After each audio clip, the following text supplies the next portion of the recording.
Jesse Agler, you've been... Senor, has anybody called you that? Definitely not. No. As white as it gets. Senor Jesse Agler, thank you for jumping on the show, man. This is a treat. We were just talking a little bit earlier about the fact that you were supposed to be on our other production a while back, but just the planets didn't align, so we're taking care of business this time around. Glad they are aligned. Happy to be here. Thanks for having me. And better late than never. That's what we always say in baseball. Better late than never. Right. There's a lot of that. There's a lot of things to say like that in baseball. But yeah, man, happy to be here, and thanks for having me part of this.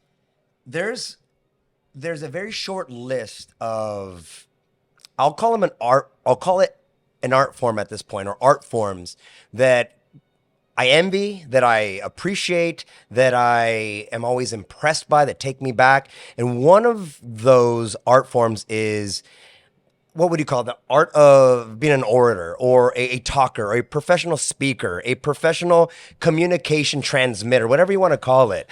And, you know, you're one of the most articulate, sharp commentators, and we'll get to exactly what you do, that I've heard in any sport, really. And for anybody listening that's not watching, Jesse Agler, you might recognize his face, but you probably recognize his voice more than anything if you follow the Padres. You're a play-by-play commentator, and you know you're on the Fan, right, pretty often, and so like your voice is carried across all of these different kind of wavelengths and airwaves, and you're really good at it. And that's something that when I encounter it in somebody, I go like, that's what I want to teach my kids. Well, thank you. That was all really, really nice. Too nice. Way too nice. I like that you called it an art form, though. I don't think that I have the guts to call it that myself, but I'll ride with you calling it. There is an art to it. What we all do, and you know, I think back maybe to being a kid, and my grandfather was a guy, my dad's dad. He always used big words. You know, and even like as a kid, if you don't understand it, you're sort of absorbing that as like a thing. And, you know, there was a lot of, hey, what does that mean? And so I've probably, you know, ever since I was little, talked in a way that wasn't like standard, you know, human discourse or whatever. Like the vocabulary was probably always a little bit bigger than it needed to be. But then you find something where that actually serves you well. You know, there's a million ways to say ground ball to left field, and the more you know, the better it sounds. So thanks, man. That was all very, very nice. Oh, no. It's not necessarily more of a compliment than it is just a recognition that you are an evolved form of this younger version of yourself that had aspirations to do exactly what you're doing right now. Yeah. I know that you know Rick. You've known him for a while, and you guys had a intersection at the Padres and stuff like that. And Yeah. But what a lot of people don't realize, unless they've heard other interviews with you, is that you're this rare case of doing literally exactly what you wanted to do since the first time you had the concept of what should I do? Yeah. Or what do I want to do? Yeah. So before we get to 2014, before we get to San Diego, I wanted to go back a little bit to that kind of weird philosophy or this mindset that you have that made you want to do this particular job, particularly at such a young age where it's really not that sexy. I thought it was the sexiest thing in the world.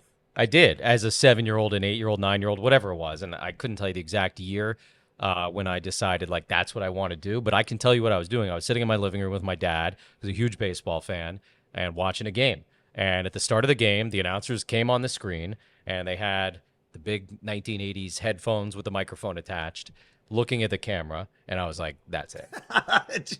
Right there. Those things are cool. I don't have headphones today, but like I want headphones. I want a Where's microphone. headphones? Are you a little Brand? jealous of my headphones A little right now? bit, yeah. Like, I kind of wanted headphones. Yeah. And I was like, that's it. I love baseball. I like that. And, you know, that was sort of like the first version of like, okay, I want to do that. Now, when you're in third, fourth, fifth grade, whatever, like you don't actually know what it entails or how to do it or how to get there. But that was like the germination of the seed. That was the moment it was like, okay, that's what I want to do. And then you get older and you start watching games probably differently and listening to games probably differently than all your friends do. Right. Now, all of a sudden, like without realizing it, you're absorbing what they're saying, not just watching and listening. You're kind of understanding what they are doing, what they're not doing. I use this example with great hesitancy because I don't want to sound like I'm comparing myself to Wayne Gretzky, but I saw a thing once where Wayne Gretzky said when he was a kid, he'd sit there with like a little chalkboard or something like that, watching a hockey game on TV, and he was like tracing where the puck went on his papers, whatever it was. And at the end of the period or the commercial, whatever, he would look down and he would have this sort of like series of lines of this is as like a 9-year-old, right? And he would look down and be like, why isn't the puck ever going behind the net? Why aren't they ever passing this way? Whoa. Why aren't they ever passing that way? Wow. And like that's just how he did it. And so like that was kind of me watching baseball on television or football or basketball or hockey or listening on the radio. I was kind of cataloging what was and wasn't happening in a way that no normal 10-year-old was going to be. And so like Very peculiar. yeah, for sure. Yeah, you're a wacko. You're a weirdo. Still am. And like then all of a sudden, right, you get a little older and you're playing a video game and you turn down the sound and you start broadcasting it for yourself. Now maybe you get a little tape recorder and you start doing the same thing. Now you're in high school and you go to the top row of the stadium for a football game on Friday night. You do it some more. And like it just kind of goes on and on and on from there. And I wouldn't say next thing you know, here we are, because there was a lot of ups and downs, but that you sort of, it doesn't happen by accident, I guess. That is very interesting because, especially with the Wayne Gretzky example and the way that you kind of like correlated it to how you were thinking, it's kind of like this weird deducive, or like by deduction, you're figuring out what exists, what doesn't exist, and then in this little Venn diagram, what should exist. Let's catalog that too, and what works for me, like exactly, like watching Vin Scully, who's the most famous baseball announcer ever, right? Like you realize, okay, this is great. I can do a little bit of that. That's great. I could never do that. Saying, like different example. I could use any announcer ever for that. Like I could do part of what he does or she does, but not this part of it. And so you start kind of eventually molding into whatever you're going to be as yourself. And so you're just kind of constantly doing that. It's not normal. What did you want to do when you grew up, Rick? Are you doing it now? I'm doing it now. All right, that's it. See? All right, okay. Wow, two people. I wanted to do podcast downstairs in Barley Mash. That's what I wanted. Oh, real cool. This is very cool, by the way. For anybody that's not watching, you should, because our backdrop is one of the sickest little speakeasy kind of things that, quite honestly, I didn't know existed. It's a place called Ginger's in the basement of Barley Mash, a place that looks like it doesn't allow me into, which is already kind of cool. But this is pretty rad. Yeah. Cool spot. Really cool spot. Very old school. Yeah. Very old school. I'd like to have a private party here tonight, if I might. We know people. Rick knows some. Yeah. We're already here. What if we just do that squatters thing where they just can't get it? Yeah, you can't leave. Yeah, right. That is all beautifully articulated in the sense where you're very humble. By the way, I've noticed that in the interviews that I've seen with you, you're very hesitant to give yourself a lot of the credit, and that's a compliment in itself. I'm just saying that you're very humble when it comes to anybody kind of like praising you on your. It makes me uncomfortable from a personality standpoint. Like I know that I'm half decent in my job, but like, you have to be. But I also like the experiences that I've had, the amount of luck that has come my way is as significant a factor as anything else. And so to sort of like take credit for that feels unfair and disingenuous. Like there's a very real chance that I could have been, teaching PE or whatever. Like, I don't know. Right. I honestly don't know what else I would have done because I've been trying to do this for as long as I have. But like, I'm not the best that's ever been. I wasn't the best guy at my college radio station. I wasn't the best guy at the first real radio station I worked at. I wasn't the best guy here, there, where. But like, just sometimes things break your way or you take advantage of an opportunity. And it's the most subjective business in the world. Almost, I say this a lot. By definition, it's polarizing. Like, if you're not Vin Scully or Al Michaels or somebody like that, probably most people are going to think you're good or they're going to think you suck. And you're the same person. It's fine. Like that's, the nature of this business and the way people watch and listen to announcers. So, you can't get too excited about yourself. Well, there's this interesting component about your particular job because there's a high degree of self-consciousness that happens between, let's say, an artist and their music. Right? Where they're saying, I want to broadcast my message, my voice, my opinions, you call it what you will, to the world. But they're very much rooted completely in my mind. And so the scrutiny is that much kind of harder to swallow. I feel, I obviously have never been there, but I feel like it's a hard thing to kind of get used to where your art form, the thing that you're creating is just a matter of hopefully people like it. Whereas you have a blend of that, but you're also just talking about other people's art too, the game, Yeah. baseball, Yeah. the players, their technique and stuff. So have you ever thought about that beautiful like little meld between I'm the commentator, I'm supposed to make this fun for everybody, Yeah. so there's a little bit of self perception that you need to be highly attuned to, but also at the same time I'm just kind of calling it how it is. And does that take a little bit of the pressure off?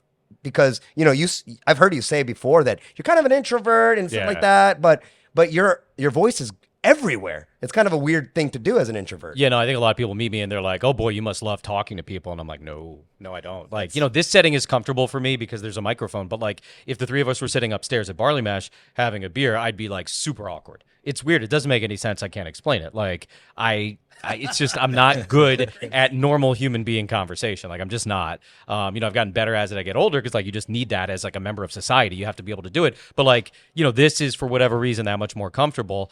And do I think about that stuff? Yeah, of course, absolutely. Because the reality is, like, you learn, like, I think for me, and I think this is probably a lot of us in this business, when you're starting out, you're like, I'm here to call the game. That is what I do. That's what matters, and that's all that matters. And then you get a little bit more advanced in your career, and you understand, like, brand is not the right word, but like your personality does matter to an extent. Like the way you do it matters a lot more than you probably realized at first. 1,000%. Right? Because you're trying to establish this really intimate connection with the people who are listening, especially in baseball, where it's every single day, all season long. If you're doing football once a week or basketball twice a week, maybe it's a little bit different. If you're doing it on a national level where you fly in and do a game once a week and then you're out, that's a different thing. But when you're like a local radio or a local TV announcer, you are in the car with fans. You are in the living room with fans every single night, and they better like you. Because if you're not likable, if they can't perceive you as one of them, at least to an extent, like you're done. You got no shot. And so to me, like that's something that I probably didn't really understand until I got more rolling in my career, and like the importance of being relatable and likable, like having my niche, having my personality, being who I am, because you got to be authentic. But like it's not just about doing a good, accurate job of describing what's happening on the field. Like it goes so far beyond that. And again, in college when I was doing this, it was like, I'm going to be the most precise broadcaster ever. You're going to know exactly where that ground ball was. That pass to the sideline, you're going to know it was outside of the numbers, the 36.5-yard line. And it's like, as I've gone along, it's like, okay, like that stuff, you need people to know what's going on in the game, but it's really so much more, again, on the local level, about establishing a connection, being comfortable, because if you're doing it right, people tell you, man, like, it's like you're a member of the family and like that kind of thing. And that's humbling and that's crazy to think about. But like, I get it. I get where they're coming from. And I want to make sure that I'm sort of a welcome guest in their cars and their homes.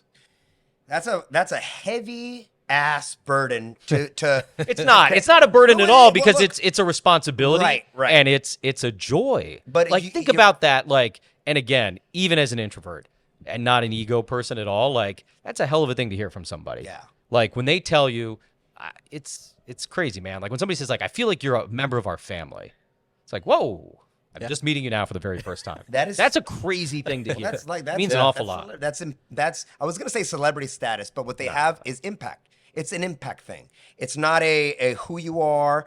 It's about how you do what it is that I'm paying attention to you doing, and can it resonate with me? Look, this is why I think it's a heavy burden, and this is why I'm very interested in people in your position. This is a very deep conversation, by the way. Is it? Yeah, I feel like we're like, Is it too much? This is like, Too much? I get my therapist on the phone. We can like work her into it. So how was your childhood? Yeah, No, exactly. Save me some time. This is No, look, No, that's it's good. the last thing I'll say about it is that like I'm always interested in that kind of shit because Yeah. No, it's good what stuff. you're really trying to do is you're really trying to bring, like you said, people along for the ride, but you people are gonna hate you, dude. Yeah, People are gonna hate the game, and then by association, they're gonna be like, "Hey, screw that guy whose voice I associate with this." That's part of it, and again, the reality of it, just being a subjective thing is like there are going to be people who are like, I just don't like that guy. Something about him, his voice, his face, the way he talks, his personality, his sense of humor. Screw that guy, and like you have to be okay with that. That's fine. You're not going to be everybody's cup of tea, and you sort of learn to not take any of the praise too seriously, because if you do, then you don't have to take the criticism too seriously. Now, there's constructive stuff you want to be aware of, and I'm always trying to get better, and I listen to that stuff. But you try not to get too high, not too low. Now I'm sounding like a third baseman who just went 0 for 4, but like that is kind of, I think, the nature of all of it. But it's a cool responsibility to have.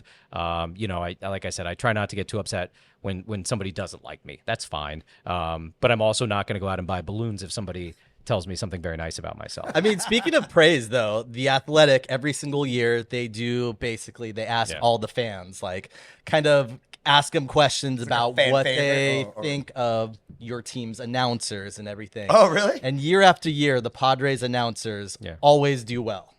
We've got a really good group of people. Amazing Studs. team. We got a really good group And you're of funny. people.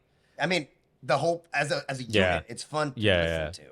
And that goes back to what I was saying a few minutes ago. It's about so much more than calling the game, and on TV even more than radio, right? Like, because if you're watching the game, you can see what's happening, Right. Like, so radio, obviously, like if I don't tell you there's a ground ball, you don't know there's a ground ball. You might hear the bat hit the ball, but you don't know where it's going. TV, of course, you can see everything. So that personality matters even more. Don and Mudd are best in class. When it comes to that kind of stuff on TV, like keeping it involved and fun, and like it almost at times doesn't even matter what's going on with the standings or the score of the game, because you just want to hang out with them, and that's what they create. I think the best compliment you can ever get for what we do is like, people tell you like, hey, I feel like I'm hanging out with two of my friends talking baseball. Yeah, right. And that's the vibe I'm always going for, whether it's with Tony on radio or Mudd on TV, is like, are you just sort of either eavesdropping on or participating in a conversation about baseball, and like, that's the ultimate goal every night. And it does come off that way. Yeah. It's like these guys have like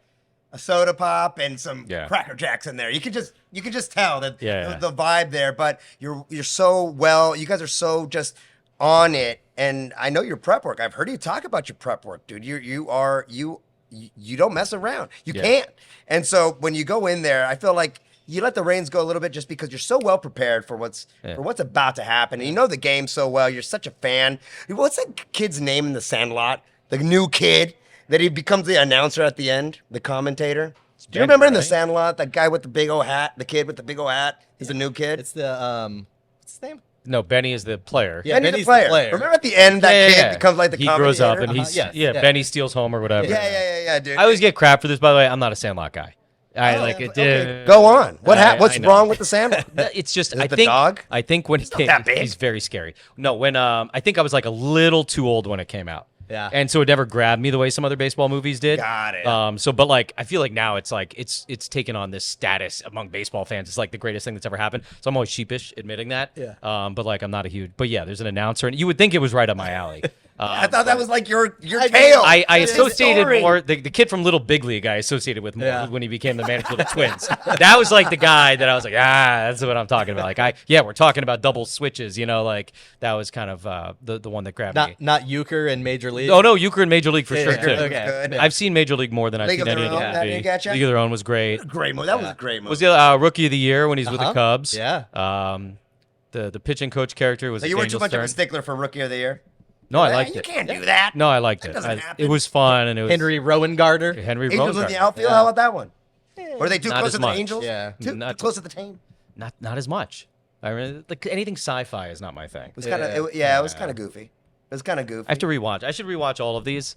Bro, you know what I then, want? like- I just want your commentating team just to sit yeah. down and watch these movies. That'd be and funny, just actually. commentate on the movie. Yeah. The games. Yeah, have you ever seen like when Jocko watches Yeah, like yeah. war movies? Yeah. He's like a seal. You know, Yeah. and he was like, he's just watching, like, can't do that. That ain't real. And then it's kind of fun to watch. That's a good idea. Yeah, like on John Boy, I know they're watching like old episodes of Guts from Nickelodeon and like commenting on it, which is very funny, by the way. That is very funny. Yeah, like do that with old baseball movies. That's pretty good. If we did Major League, we'd all just be saying all the lines. Yeah. Dude, yeah. there's nothing crazier than I'm a self-admittedly wasn't a huge baseball fan. I just didn't grow up with it. Yeah. I didn't play. My dad was never into it. He was too busy trying to, start a business and get us through life, I guess. And so baseball wasn't really the thing, right? But I've always loved the fact that there's something that can ignite a city. Yeah. That's where I when I see something, I was always jealous of, even if I hated the team, I was just jealous of their fan base. I was always jealous about the fact that you walk around, you walk the streets, and everybody's wearing the jersey, or everyone's wearing the hat, and every bar that you go to, they all have the game on and stuff like that. I've been in San Diego for quite a bit of time, but I wasn't born and raised here. And there was this power, there was this something that happened when the Chargers left. And there was this idea, this feeling for a lot of people that, so what are we going to do now? You know what I mean? Because the Padres were there. They've always been there. But it's been the Padres for like a long time, and a peppered history with ups and downs and a lot more downs and, all that stuff. And then when the Chargers left, and then the Padres had that Slam Diego era, I had never seen the city like that. Yeah. I personally, maybe guys that have been around for a long time, oh yeah, that's like back in but it's always far away. Like, I was able to go and walk the streets of San Diego and go into go into bars, and everybody was about it. And there was this feeling of air. It's kind of like in the air. It was like a feeling of we might not be about the same thing anywhere else, but today, right now, this season, we're about it.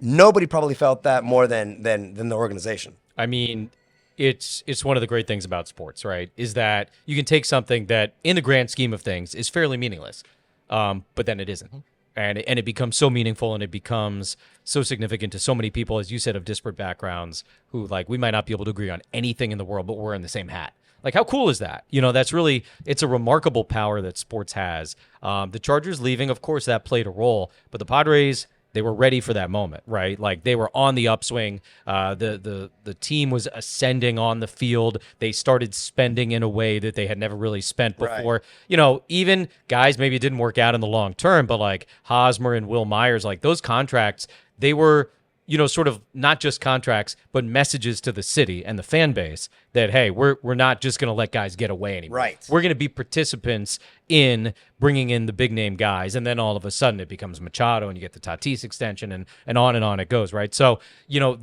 if the Padres had done business as usual when the Chargers had left, I think it probably would have been business as usual for the Padres, and not in a good way. But they were ready for that moment. They spent, and they really took full advantage of that opportunity. And yeah, like you said, I mean, in 2020, even during COVID, like the playoffs, it was unbelievable being down here. I was one of like the 30 people allowed in the ballpark. That's wild. For that playoff series against the Cardinals, and you could just see and hear everything, going on downtown. We were like popping outside on the balcony and listening and looking, and it was the coolest thing ever. And then obviously the run through the postseason 2 years ago, all the way to the NLCS in 2022. My sense that year, and I've only said this a couple of times, was as the Padres progressed, you beat the Mets all on the road. Now you got the Dodgers series, knock the Dodgers out. Obviously, everybody goes crazy. It felt to me like the Padres were the center of culture in San Diego. Yeah, 1,000%. And like, that's a crazy thing to say about a baseball team. Like, you can't really say that about any other team, right? Whenever you're talking about big baseball markets and big baseball things, you're talking about like Yankees, Cubs, whatever, Red Sox. And like, probably in Boston, when they started winning in the early 2000s after 86 years, there was probably a sense of that. Everywhere you went, everybody was in a Red Sox hat. But I mean, really few and far between. Like, as much as a big deal as the Cubs are in Chicago, I don't know that there's been a time outside of maybe when they won the World Series, also like the Red Sox for the first time in forever, where you said the Cubs are the center of the culture in Chicago, or like the Yankees are the center of the culture in New York. There's so much other stuff going on in New York. They all have to share the room. Yeah. And like, there's other stuff going on here, but man, it was like, this is the Padres. Like, San Diego is the Padres. That was like the way they captured the imagination of the city. And that goodwill has continued to spill over. You saw it with the record-setting attendance in 23. And it's kind of picking up right back, where it left off, even after a disappointing season. And that's huge too, that the fans continue to put their money where their mouth is, and invest in this team in terms of tickets and showing up even after a bumpy year last year. Yeah, I don't know. I think, and I've said this before, the hype going into this last season, when everybody was saying, "No, the Padres are going to be they're it. That's it. They're doing it. They're going all the way. Blah blah blah." My sentiment was always, it's whether it happens or not. That particular season, knocking out the Dodgers, Musgrove doing what he did, like just the organization, the city on fire. Yeah, that's gonna. It's the team's opportunity and they have a buffer period. It's no one's going to be like, oh, you didn't perform the season after, we're done with you again. No. It ignited something. It brought something out of the city that made people go, this is a great feeling. I didn't know what this feeling was. This is a nice feeling of all of us being about this. Yeah. And that's really what the driving force behind it, the fandom, is now. The ballpark's a big part of it, but like the ballpark's been around for 20 years now, and it wasn't like this for the whole 20 years. I think that's important to remember because a lot of people say, oh, it's still, it's a fun place to go, and it is obviously, but it's not just because of the ballpark.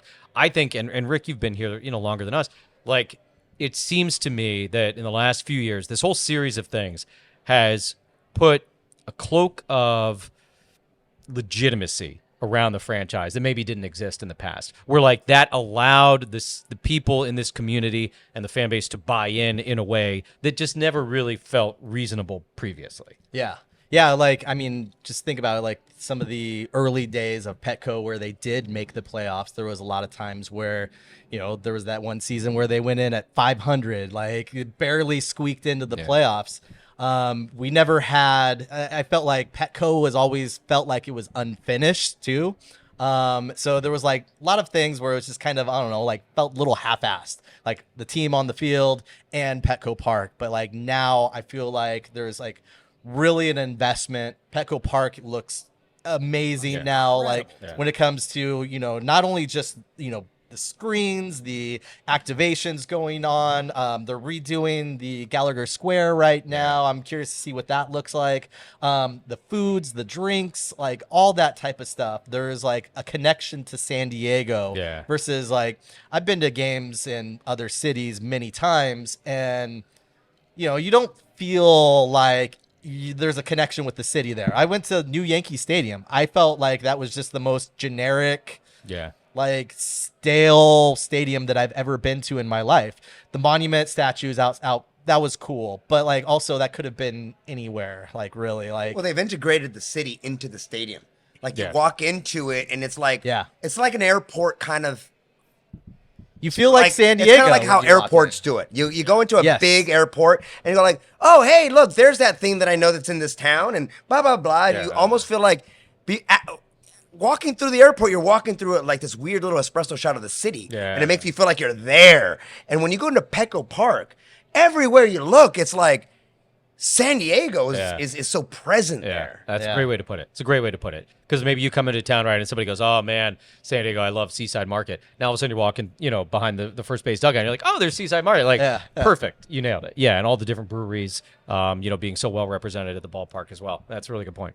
Well, and then also you go in with anybody that, let's say, doesn't really even care to be there. It's just something that they're there to do. They'll leave with this beautiful experience. And there's like only really three kinds of people, right? There's like the people that are all about it, that are going to be all about it. They're hypercritical, but they're all about it. There's this weird intermediate spot where people are just looking for just their next reason to go all in. And then there's the people that just you haven't captured yet. And those are the funnest ones because those are the people you need to pay attention to. Yeah, those are your blank canvases. Yeah. And it's great when I take somebody and, oh, we're in town for and there happens to be a game. Hey, well, let's get this very affordable like lawn ticket and let's go. And, oh, we're on the lawn. No, dude. It's the lawn, but you'd be surprised how much fun it is. It's a great experience, and like I said, it's that combination now. It's the way that the franchise has invested in the on-field product and the ballpark. Those two things kind of coming together at the same time. It's just it's night and day, and it makes it fun every single night. I mean, it's crazy. Like we go obviously with our jobs all over the country, all over the league, and most places on a Tuesday night, it ain't the place to be in town. Like, is that a nice way to put that? And then, you come to Petco and it really doesn't seem to matter anymore. Day of the week, time of game, opponent. It's like, it's the thing to do when the Padres are in town. And that's really special. We should all, I think, appreciate it as it's happening. Hopefully it's like that forever, but few things are. And, this is like a golden era. I don't want to say the golden era because hopefully, like I said, there's much more great things to come, and there's still stuff that needs to be accomplished on the field. But this is a golden era of baseball in this town. and to be able to kind of be in the center of it is really, really special. Well, you're not wrong. You're most likely going to be able to trace it back to these last couple of seasons as being the preamble to this beautiful thing. It's going to be when you think about where the gun went off, like what started that race, you will go back to Joe Musgrove throwing that no-hitter. Yeah. You're going to go to that rainy, cold night that unfortunately I wasn't able. Dude, one of the biggest FOMOs of my life is not being at Game 4 for that, when they kicked the Dodgers out. Dude, I was there. It's one of the I only. was there. I know you were. Hey, were you there, Jesse? Oh, I was there. I know. Everybody was. My Jesse, voice Jesus. is still recovering from that night. As a lifelong Padre fan, that just being there for that game, I don't even know why I brought it was it just up. unreal. I remember at one point after they had taken the lead in the 7th. I don't remember. Maybe let's just say the 8th inning. Like Tony and I just kind of looked at each other at one point. Maybe it was a commercial, and like we were just like, "Holy shit!" Like we were like our eyes. And he's lived here his entire life. He's been around that team his entire life, and we were just like, It was like just goosebumps now. Like I mean, and that was the division series. Yeah. Like imagine, that World position in the Series. NLCS of the World Series. Yeah. Yeah. I mean it's.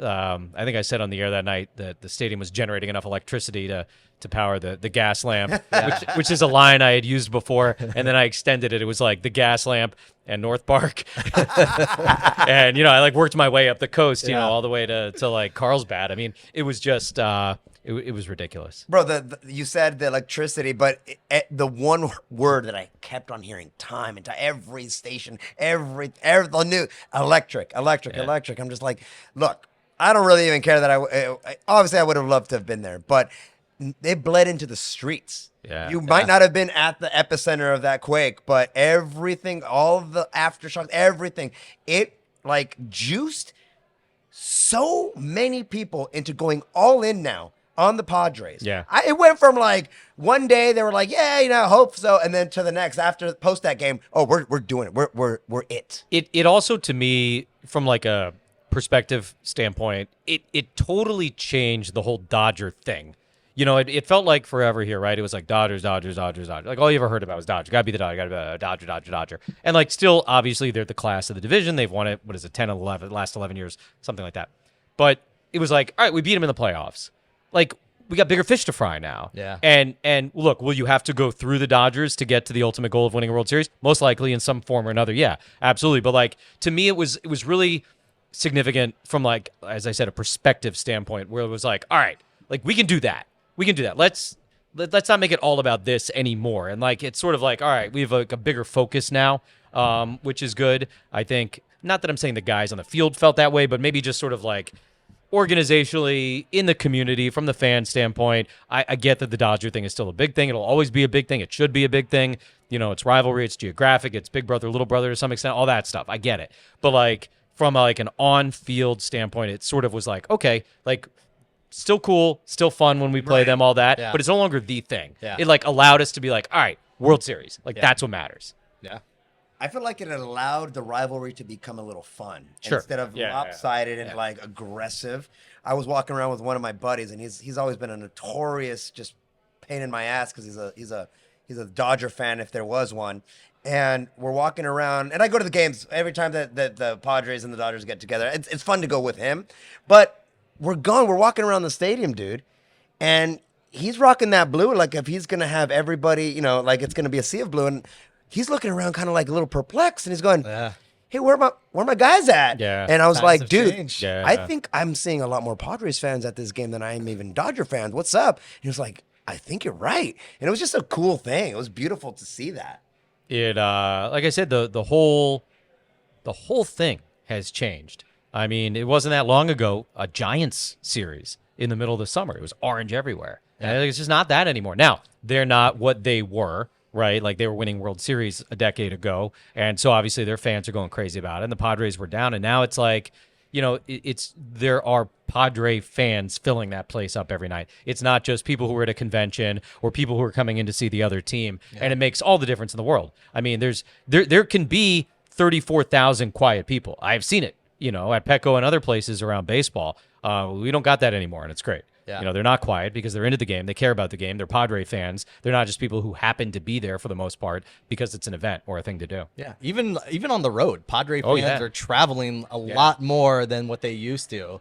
You know, like Yeah. when they're showing games on the road, you'll see like camera always pans to like groups of Padre fans. You're like, hey, that's pretty cool. You know what helps with that too is like going back to the brown and gold. Is like because you see people in brown and gold at Coors Field, it stands out. Whereas like if you were in a generic blue shirt or whatever, it might just be an empty seat or something. Yeah. You know, like Yeah. so it's like that the gold jerseys and shirts very very easy to spot. You know, whether we're there at a road stadium or on TV. But yeah, man, like they have legitimate star power. I tell you what, at the height of not Fernando Mania, that's taken, but like at the height at the height of, Fernando, let's call it in 20 was it before COVID? You know, like that first year when he was just going Yes. crazy, Yeah. 2019. Yeah. It was like I remember like we were in Philly over the summer and it was like 30 seconds before first pitch in Philly. And it was like hundreds of kids lined up to get his autograph, up the line in foul territory. He was just signing and signing and signing and signing. And I was like, oh, like he's crossed over. Like this is, I think he was on the cover of the video game MLB The Show the next year. Like it was like it was like bigger than just baseball. Like he had become, from a status standpoint among fans, like just something so beyond that. And you have Manny, you have Xander, Joe Musgrove here is as iconic a Padres What a great you could story. have. Yeah. So it's neat. It's not just really good players. It's really good Right. stories, really good personalities. Well, like in the case of Joe Musgrove, for instance, that's just something that you can't write, right? Even if you were writing it, man, was that a pre-thought? That was like, wow, they really went deep on this one. And the resonance of the team, I think, is what's made San Diego such a fun team to be a fan of. Yeah. I don't know if that even makes sense, but when I think about like there are being good a teams fan- that are boring. Right. Yeah. They're just a fun Yeah. team. They come out with their spinning wheel Yeah. and there's a slam Diego and you can tell that the guys are just having fun out there and not coming at the expense of business. Yeah. Like they're not having too much. They're just making sure that they're engaged with the city. There's a great lesson in there too, like just from a marketing standpoint of like the Slam Diego thing was 2020. That was in the short COVID season when they, I forget now, it was 5 straight games of the Grand Slam or something, 6 out of 7. And like I think the next year, it like took forever to hit a grand. Yeah, they had like 1 or 2 Grand Slams. I'll see, but it didn't matter. It was like Slam Diego became a thing. No matter if they ever hit another Grand Slam in the history of the franchise, it was like still going to be a thing. Yeah. And, we're now 3-4 years removed from that. You still see the shirts everywhere. You still hear people talking about it everywhere. Every time somebody on this team does hit a Grand Slam, everybody's, Slam Diego, Slam Diego, Slam Diego. It was, like you said, it was like you just captured this very special moment in time. Right. And then it explodes in perpetuity. And how cool is that? That it's like now it's just a thing.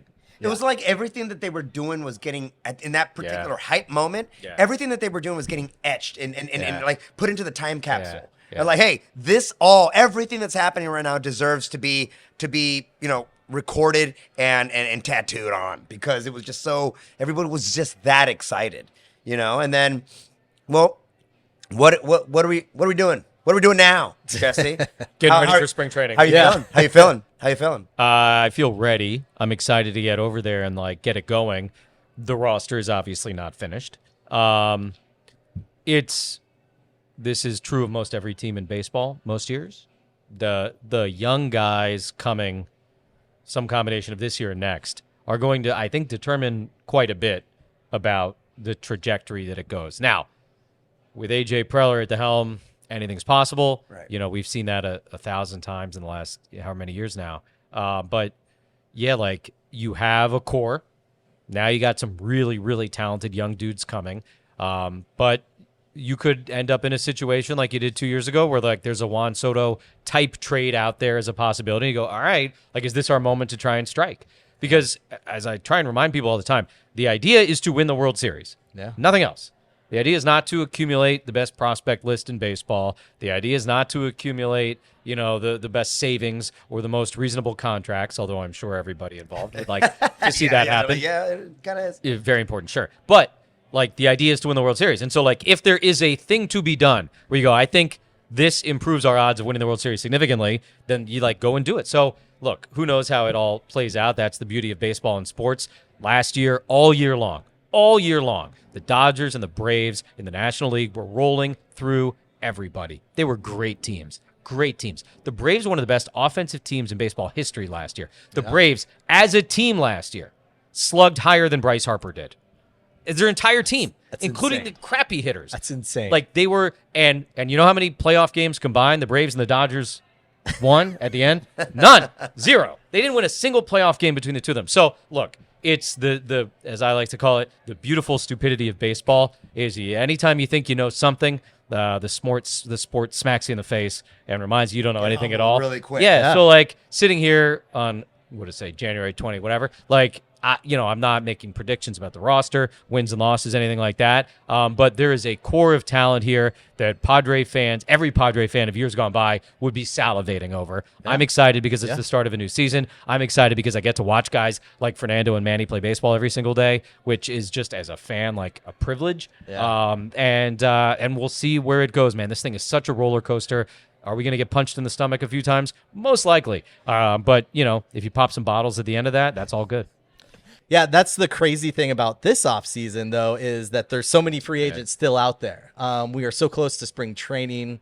I've never seen anything like this. I mean, like, have you seen anything like this? I feel like you know what? It's funny. It feels like a lot, definitely, and it is a lot. I mean, for those guys, obviously, it's like it can't be a comfortable feeling. But I don't think it's that uncommon. Now, whether it's like the actual number is it like higher tiers, maybe? Maybe, like there's some bigger names or whatever. But like every year, free agency is like its own animal, and there are some years when things just start happening really quickly, like around Christmas, and it's like, oh boy, all the good deals are gone. All the big ticket items are taken care of. Yeah. Other years it bleeds in. I mean, I look back to last year just with the Padres. I mean, the two of the biggest acquisitions they made, Waka and Lugo, who ended up really fortifying the rotation in a way that I wasn't expecting going into it. Those were really late deals. We were already in spring training when they signed Waka. Yeah. So like things happen. I wouldn't get too thrown off by it if I was the Padres or anybody else. The market is sort of a living, breathing thing every year, and it's going to be different in 24 than it was in 21 or 18 or whatever. Yeah. Well, there's been a lot of changes all around, right? Like, how do you feel about some of the other changes that are not necessarily, let's say, team-oriented in the sense where, I think it's like an Amazon deal, as far as like watching the games and all of that stuff. There's like all of this there's this weird kind of hullabaloo around how you're watching the games, how you're accessing the games. I know there's been a lot of frustration with that and a lot of ins and outs. Does that affect your world at all? Or are you just like, well, that's wherever I'm on? It affects my world in that I want the fans to be able to have the access that they desire. Obviously, I think everybody would agree that, if somebody wants to watch or listen to this game, we should make it as easy as possible for them. Yeah. But there are business realities, that can complicate that. We're living in a time of disruption. It's not the Padres. Like, it's the entire television industry. I think it's one of these where, 7 years ago, your average fan couldn't have envisioned it being this complicated, but maybe 7 years from now, it'll be like, all right, we figured it out. Right. And it is what it is. Like, we're in the middle of the moment where it's like, it is tumultuous. I get it. And I feel bad for fans because you just want to be able to like press the red button on your remote and watch the game. And it isn't that easy, a lot of the time right now. So, it's just sort of like the nature of media and where it's all at right now. I mean, like I said, it's not just the Padres. CNN is trying to figure stuff out. NBC is trying to figure stuff out. They had that NFL playoff game on Peacock because a lot of people are upset about that. That's right, because they think that that's potentially a huge part of the future of their business. So, like the whole industry is kind of like just coming to a reckoning right now. I could probably give you 2 boring hours on this. I'm also not even convinced that like, that the way it's being approached by some of these big companies is going to be the like solution that works. Right. Like they're going to have to figure it out. They're going to have to try some things. Everybody right now launched their own streaming service, right? You have your Peacock and your Paramount Plus, all those. Like, maybe that doesn't end up being the answer. Like, I don't think we should all just jump to assuming that, like, okay, as long as I have these 11 services, I'm going to be set up to watch whatever I want. We'll see in time. I don't know. It's, it's just kind of the moment in media that we're living in, and it goes well beyond baseball. And, it's unfortunate that the Padres kind of have gotten caught up in that, but so have a lot of other places. I just want MLB TV just to get rid of the blackouts. Yeah. That would make things so much easier, I feel like. Well, here now they're gone in San Diego. Yeah. So, I think it's only 2 places right now, San Diego and Arizona, where they're gone. Okay, so it's officially gone. Oh, It was since the middle of last year. Oh, okay. When the broadcast rights flipped from what was called Bally to MLB for the Padres last, I don't remember, it was May, June, July, whatever. At that point, you could purchase an in-market streaming. That's right. That's what it was. Okay, yes. Access. Okay. But the blackouts exist, previously because this company, Bally, Fox, whatever it happened to be called in that moment, was paying huge amounts of money to the teams to have the rights to put those games on television. Yeah. So they were like, well, no, we don't want people watching it some other way because we're paying all this. So like it made sense from their standpoint to be able to black things out. Like I said, it's just a disruptive moment, in the entire industry. But the Padres are under the MLB umbrella on TV. I remind people all the time, by the way, no blackouts in radio. No blackouts in radio. That's very true. Even if you're not in town, you get that MLB app. I think it's like $20 for the whole season. Yeah. You get no blackouts, every radio broadcast, every game, every team. So that's, thousands of games or whatever it is over the course of the year that you can listen to. So, yeah. There's a romanticism that baseball still has in that you could have the TV, you could have all the streaming, whatever companies and stuff, and you'll still, hey, you know what? I think I'm just gonna go ahead and make myself an old fashioned. I'm gonna listen to the ball game on the radio because there is this weird, just preserved respect / passion for particularly baseball. It just works well on the radio. Is it the pace? Yeah. Is it the pace of it? The pace is a big part of it. The sounds are a big part of it. They're so evocative. Like you hear that crack of the bat and it like you're a little leaguer again in your brain, right? Even if you're 80 years old, I think and the pace is huge. No question about it. That's a big piece of it too. We joke that we root for bad traffic, for people because hey, you're stuck with us. We know when you're getting home, you're probably flipping on the TV, but the longer you're sitting on the 5, the better for Tony and me. But yeah, there is something special about it. I love that, we're still able to connect. The radio industry has had its ups and downs in the last, decade too at this point. But like, as we are indicating by sitting here, audio is having a great moment. Audio is big. Like people say, oh, radio's dying. Like, I don't buy that. Like, we listen to podcasts every day. We still listen to the radio every day. We just may listen to it differently than we did 20 years ago. Why do you think that is? Why do you think that there's this little renaissance of audio format? Because it works. It just works. Like, it's in your car. It isn't safe or reasonable to try and watch something. It's a bad idea. Let's be real, right? Like, it's a bad idea. So, like, if you can listen to something that works, whether it's a book, an audio book, whether it's a podcast, whether it's a ball game, like, it's a great way to get you through your commute or to, whatever you're doing, when you're running your errands. Like, audio works. It just doesn't, like, how you're getting it is different, and that's fine.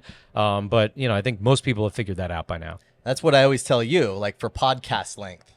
The length of a drive, basically, commute in the morning or whatever. Dude, you get analytical, you get surgical with the thing. Yeah. And I like it because you're forced to kind of start to pay attention to these weird little nuances of the human condition, which is like attention spans and shit like that. I'm actually just more curious about the sports world because the sports world is action based, and action is very hard to transmit verbally and get the same experience that you would get the verbal with the visual, right? Like the all-encompassing thing is to listen to you and to be watching the game.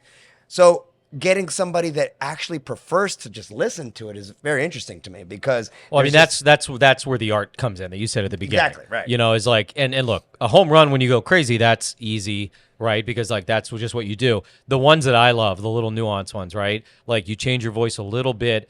The difference between a routine fly ball and maybe a fly ball in the gap, right? And it's like, oh, is this going to get caught or not? And somehow you're in the car hearing that and you're like, I'm not sure this ball is going to get caught. And again, there's 1,000 ways to say fly ball to left center field. But if I just kind of deadpan it, hey, fly ball left center field, I say it that way, you go, oh, it's going to get caught. But if I'm like, fly ball left center, or something like that, like, terrible. But like, no, dude, that's the most fascinating thing. Now all of a sudden you're like, oh, you're on kind of a little more up in your seat in your car. You're leaning forward like, oh, is that going to get caught? It's those kinds of things. And there is a time for the routine, rote, boring Yes, sounding dude. call, because that lets your brain know that it's that routine fly ball you've seen when you have seen it a billion times in your life. Do you think that there's also this hijacking of well, just your natural inclination to imagine things, where you say, with visual, the accessibility, with everything, I get everything in this action-packed little morsel of an experience, but you forget, or we have forgotten, that it's sometimes nice to visualize. It's sometimes nice to imagine. And when you're kind of led there a little bit, when we're still kind of stringing you along, you're stringing everybody along in their car, and they're able to kind of like tap into this thing that we all kind of primordially like to do, which is kind of have my own version of it. Let's say. Right. And given the visual context, you'd be like, oh well, there it is. There's no painting with numbers here. It's like, Yeah.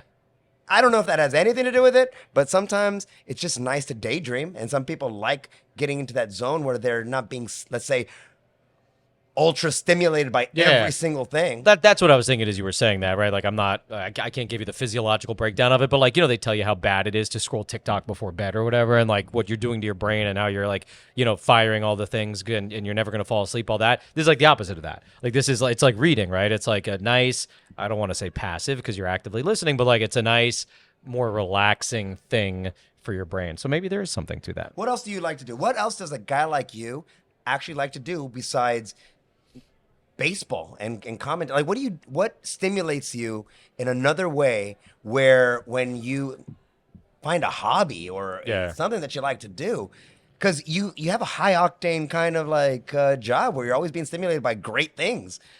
What does a guy like you do other than like family? Because obviously, Yeah, that's one. family's a big part of it because I mean the job takes up so much time. I mean when you consider the travel and the schedule and everything like that, I'm a ghost from the middle of February until hopefully the end of October every year. Even when I'm home, it's like, am I really home? Because while I might be able to get up in the morning with the kids, I got a game that night, and don't get to put them to bed or anything. So family is definitely the main one. Beyond that, I love to read. I'm a quiet, dorky guy. I watch sports, I read, hang out with my kids, and just Study up on aviation. yes, yes, love my aviation.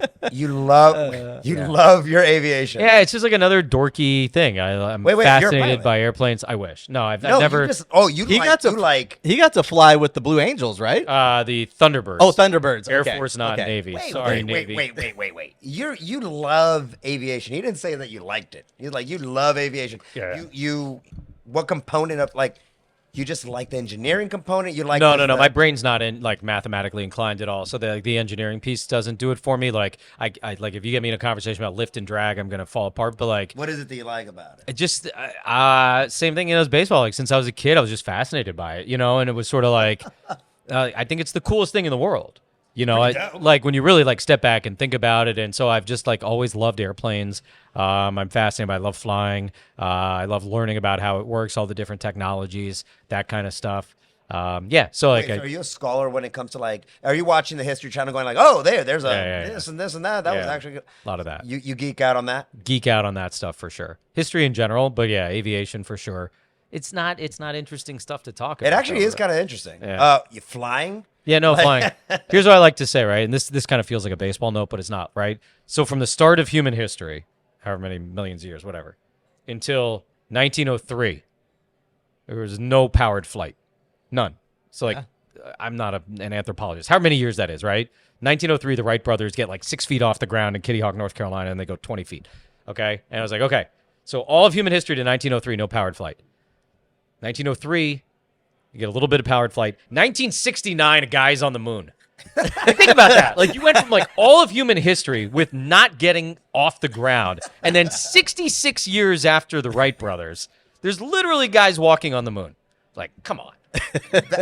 That is quite the exponential progression, if you can even crazy. call it that. Dude, when you, was this something that kind of like started piquing your interest around the same time? Like, were you the same age when you started Probably, going, yeah, like when you're elementary running school, around with yeah. a little airplane and going, Yeah. like, wow, how does this work?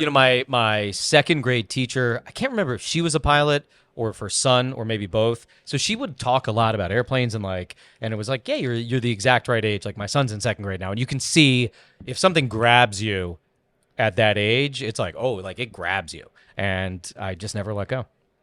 Besides that little tidbit of history about going to the moon, and what is something as an aviation enthusiast, can Jesse Agler tell us what's the most interesting thing in your perspective about this whole flying and aviation thing? Is there something that you're like, whoa, that was pretty dope? I just think like the idea of it is incredible to me. Some Da Vinci kind of exactly, I'm gonna sketch this little bird looking thing. And it works. So yeah, there's that component of it, and then like the technology has really exploded the last few years in general aviation. Like the stuff now that you can do in like a single engine propeller plane with 4 seats, like the way you can navigate, computers, GPS, all that kind of stuff, I think is just kind of neat and interesting. I'm a tech geek, like most people these days, I guess. So yeah. Do you pay a lot of attention to like Musk and Bezos and all that stuff, or like the rockets of and it? stuff? Or are you just like, give me a good old... It's funny, like, I'm not, like, propeller plane? I use my man on the moon example, but, like, I'm not actually, like, a huge space guy. I'm more of, like, a civil aviation, like airliners, propeller planes, that kind of stuff. You plan on getting your pilot's license? If someday, maybe when the kids are older, it's a very expensive hobby. It's a very time-consuming hobby. So right now, between my job and having little kids, it feels very irresponsible on many levels. But I don't rule it out. That's very interesting, because a guy like you that is paying a lot of attention to numbers and statistics, I can already tell that you have a very mechanically oriented mind. So, and I'm not saying understanding, like vector whatever, this or that. I'm saying like you're very interested in the particular kind of details about how something works, whether it's a guy getting torque at bat or whether it's how you get, lift off. Like you pay attention to all those things, and you have a tendency to kind of like go down the curiosity rabbit hole when it comes to those. No question. Very curious, big geek. When I'm interested in something, I try and learn a lot about it. Dude, that's pretty wild. The aviation thing is something that would have threw me like way up. Yeah, I was surprised when I first heard it. I was like, hold on, what? Almost as surprising as your love for Everton. Testing my patience. On that note, yeah. No, listen, Jesse. Like, I don't want to continue to like throw this particular vibe out there, but I think it's particularly interesting and important that when a dense population of human beings can come together and kind of forget about, let's say, all the other differences that they might have, problems, this and that, and it's all kind of revolving around this one, dare I say, just kind of, I don't know if it's, I wanted to say silly, but that's not silly. It's like you're hitting a ball with the bat and you're trying to be the best at catching it, running with it. It's such this sports are such a great thing. But when you can rally a group of people around just watching this sport in the midst, by the way, of guys throwing shin bones to faces and giants colliding in a football game and guys, bungee jumping off skyscrapers, this sport that is as old as our country, continuing to get people excited and around that, it goes way above the actual sport itself. And then it starts getting carried by guys like you. There's no doubt. Here and now especially, it is so much more than about a baseball game or a baseball team. One of the first things I realized when I moved here was this is a great baseball town. Everybody seemed played baseball growing up. They knew baseball here. They understood baseball. Even when the team wasn't that good, people still showed up in a way that probably exceeded what they should have been doing. And now you put it all together, and it's like you said, it's just become something so big and so far beyond what it ever could have. A lot of us could have imagined what it would be. I tell people all the time, we are in a golden era of Padre baseball. Like, I hope everybody takes as much time to appreciate that as I try to, because I hope it lasts forever. Maybe it will. Maybe it'll be like a Yankees-like run that 100 years from now, they're going to be talking about Manny Machado the way we talk about Babe Ruth. I don't know, but.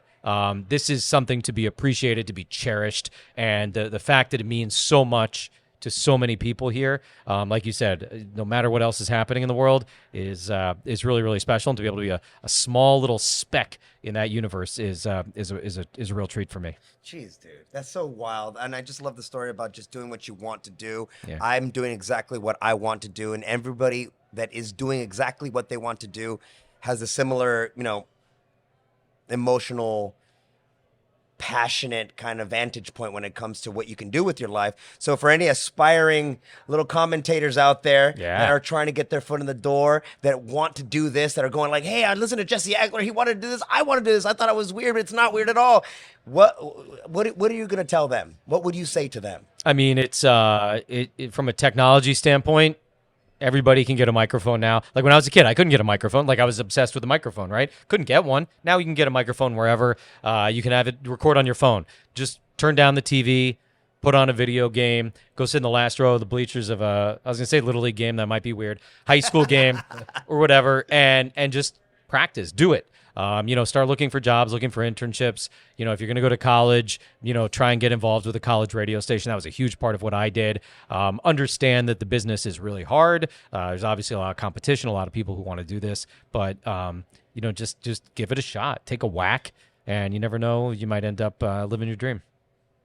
Brother, an inspiration to every San Diegan, and I'm really hoping for a continued, very long era of this city igniting kind of vibe. This weird thing that happens in town when the Padres are doing good, and even the all coming together when they're not doing good and saying, "Hey, we're still about it." There's something almost more beautiful about that.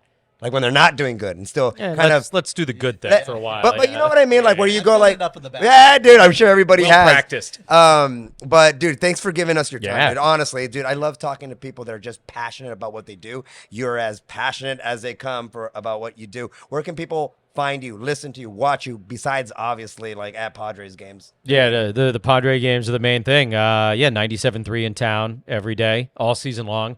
I don't think we've released the spring training broadcast schedule yet, but there's going to be a bunch of those games too. Going to Korea, you'll be broadcasting both the exhibition games, I think, and obviously the regular season games against the Dodgers. And then, social media, Twitter, Instagram mostly, Jesse Agler. I'm there. I don't do as much as I once did, like most people, I think, but That's not true. But that, as much as you once did, right? yeah. Well, you're very good at taking everybody into the experience. So check everybody, go follow you, because you even though you might not be updated right now, if you go down your social media, there's a lot of gems in there. There's a lot of insight there, and from games past, from seasons past, and a good look into players, just personalities and stuff, which I think is a big part of it. Huge. That's a big part of it always, and getting to know those guys. That's, the main thing for me. And, we're talking about the job is cool and the town is into it and everything like that. It's about the guys on the field and, making them interesting, making them, sound like something more than just humans. I mean, that's kind of part of the fun of the gig is that, I remember what it was like being a kid and looking up to the players and thinking that they were superheroes, and kind of, being a part of that now is, as I said, like really, really special. Who's your superhero on the team? Jesse. Yeah. Yeah.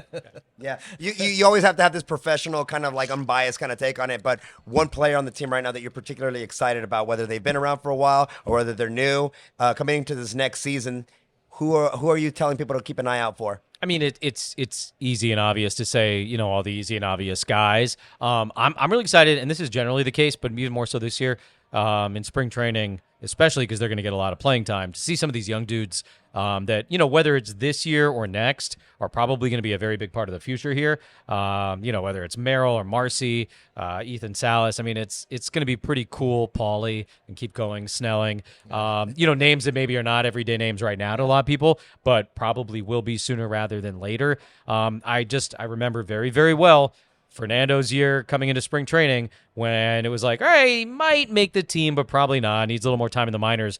And by like the third week of spring training games, it was like, how does he not make the team? Yeah. It was just one of the coolest, most exciting things I've ever seen. So you never know. Every year that you could have another guy do something like that. I was there for Ethan Salas's first major league appearance in spring training last year. Yeah, it was pretty cool to see, witness that.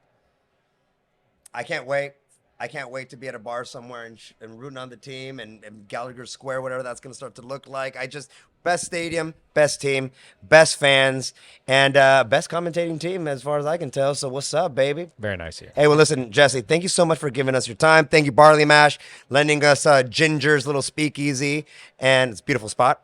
Definitely have to come back and hopefully maybe shoot another show here and hopefully get you back on the show again, when you're not busy, which is, I don't know when, but thanks for giving us your time, dude. I really appreciate it. My pleasure. Thanks for having me.